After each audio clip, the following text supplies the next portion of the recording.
সদরঘাটে মেলায় গিয়ে একটা জিনিসই নিয়েছিলাম আমি, এই ছুরিগুলো।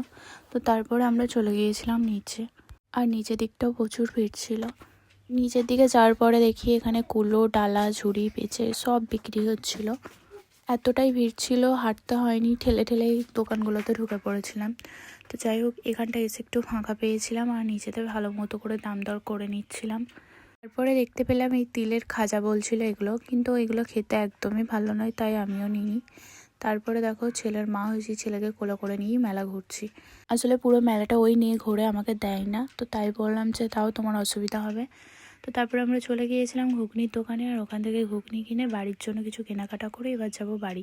ঘুরতে ঘুরতে চোখে পড়লো এই যে খরগোশ আর হাতি ছিল, এগুলো বেলুনগুলো দেখতে কি সুন্দর লাগছিল। তো তাই বললো যে মনাকেও কিনে দেবে। ওর কিন্তু একটাই ডিমান্ড ছিল, ওই জল ট্যাঙ্কটা, আর কিচ্ছু চাইনি।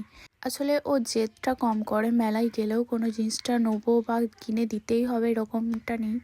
তো যাই হোক, তারপরে এখন দেখতে পাচ্ছ অনেকটাই সন্ধ্যা হয়ে গেছে, এখন চলে যাবো বাড়ি।